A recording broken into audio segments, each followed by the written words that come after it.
12월 5일 금요일 삶을 나가다 시간입니다. 오늘도 선율교회 담임 목사님이신 영복이 목사님 나오셨습니다. 안녕하세요, 목사님. 네, 반갑습니다. 영복이 목사입니다. 목사님, 네. 목사님은 말씀이 언제 살아있다 느끼시나요? 말씀이 아침에 설교 준비하라고 저를 깨울 때. 네. 아, 말씀이 시키는 거구나. 예. 굉장하네요. 할렐루야. 아멘. 네, 목사님 오늘 하가다 말씀 어디죠?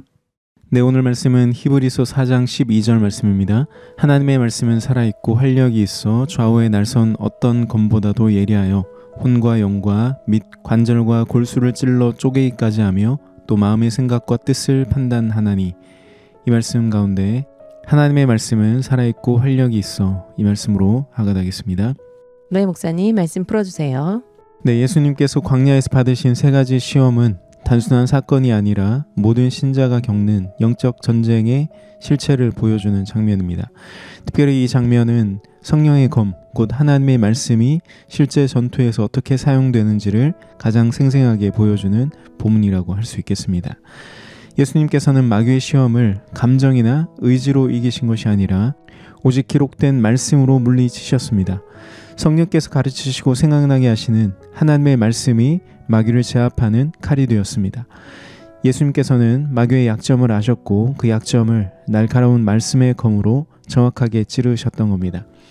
그렇다면 예수님이 받으셨던 세 가지 시험을 통해서 마귀의 약점은 무엇인지, 그리고 예수님은 어떻게 그 약점을 공략하셨는지를 구체적으로 알아보겠습니다. 네. 첫 번째, 예수님이 받으신 시험은 하나님이 주신 능력과 권세를 육체를 위해서 사용하게 하는 시험이었습니다. 40일 동안의 금식을 마치신 예수님에게 마귀는 네가 하나님의 아들이거든 명령하여 이 돌들로 떡덩이가 되게 하라고 제안합니다. 마귀의 시험은 우리가 육체의 욕구에 집중하게 만드는 유혹입니다. 배부름과 편안함과 눈앞의 필요를 따라 살며 육체의 욕구와 만족을 위해 살도록 하는 것입니다. 네. 예수님은 이와 같은 마귀의 시험을 사람이 떡으로만 사는 것이 아니요 여호와의 입에서 나오는 모든 말씀으로 사는 것이라는 신명기 8장 3절 말씀으로 물리치셨습니다. 네. 예수님은 이 말씀을 통해서 진정한 생명이 무엇인지에 관해 규정하고 계십니다. 생명은 육체가 아니라 영이라는 것입니다. 아멘.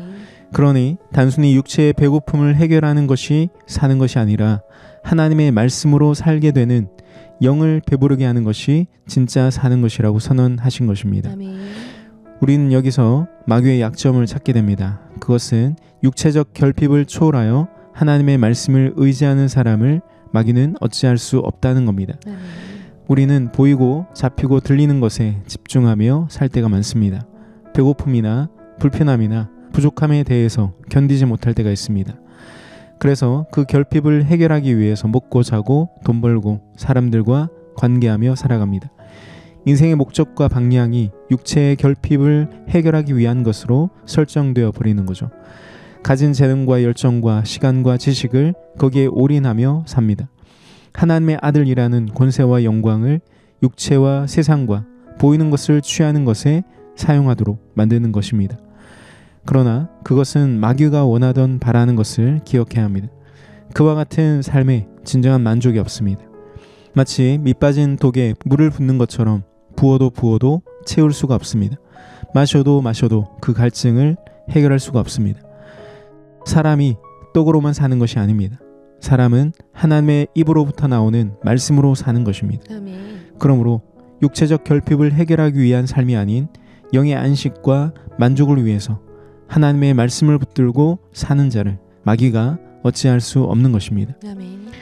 마귀는 이어서 두 번째 시험으로 예수님을 유혹합니다. 마귀는 예수님을 성전 꼭대기 높은 곳으로 데려가서 말합니다. 네가 만일 하나님의 아들이거든 뛰어내리라.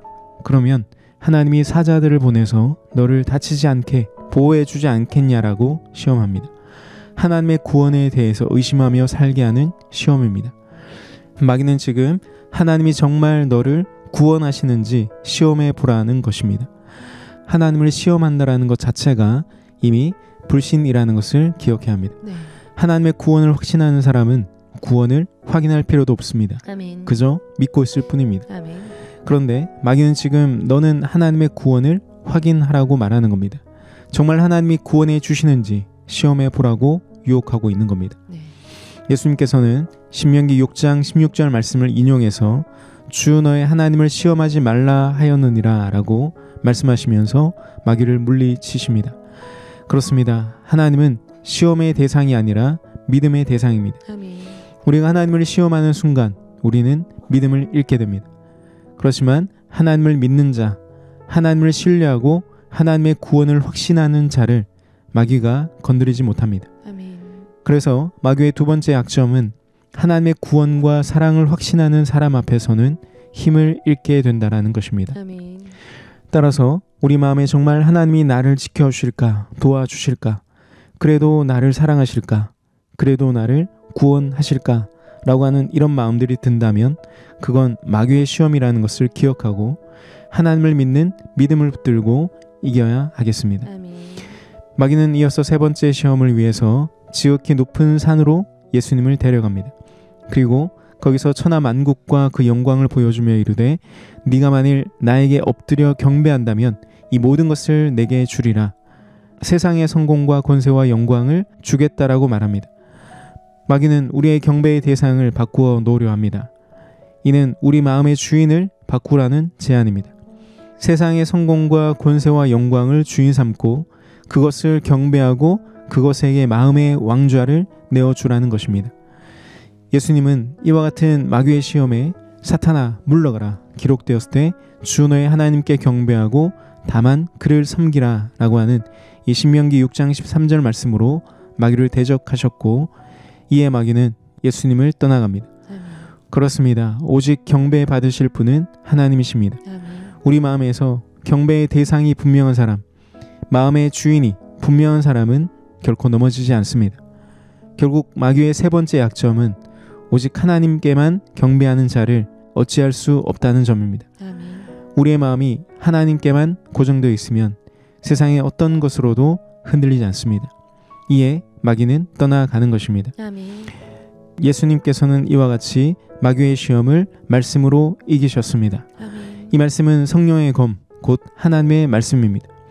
우리는 이 말씀의 검을 가지기 위해 말씀을 배워야 합니다. 아멘. 말씀을 묵상하고 읊조리고 마음에 새겨야 합니다. 아멘. 말씀을 알아야 말씀을 붙들 수 있고 말씀의 검을 뽑아들어 마귀의 숨통을 끊을 수 있습니다. 아멘.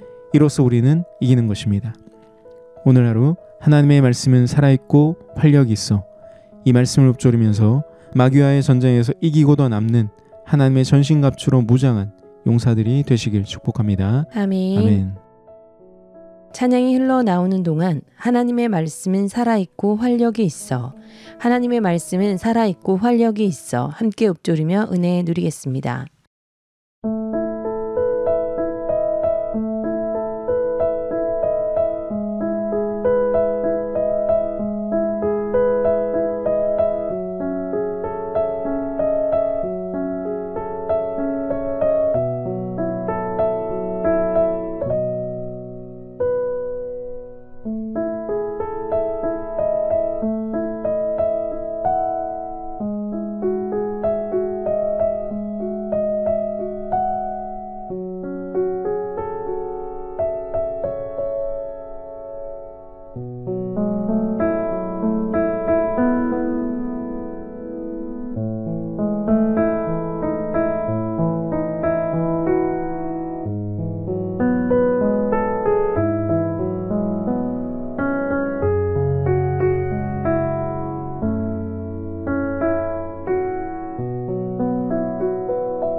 하나님의 말씀은 살아있고 활력이 있어. 하나님의 말씀은 살아있고 활력이 있어. 계속해서 읊조리겠습니다.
목사님, 선율 가족들을 위해 기도해 주십시오. 기도하겠습니다. 사랑의 하나님 아버지, 우리에게 승리의 갑옷을 입혀주셨으니 감사합니다. 살아있는 말씀으로 오늘도 우리를 붙들어 주시옵소서. 말씀을 의지해 시험을 이기게 하시고 오직 하나님만 바라보며 승리의 계가를 부르게 하옵소서. 아멘. 예수님의 이름으로 기도합니다. 아멘.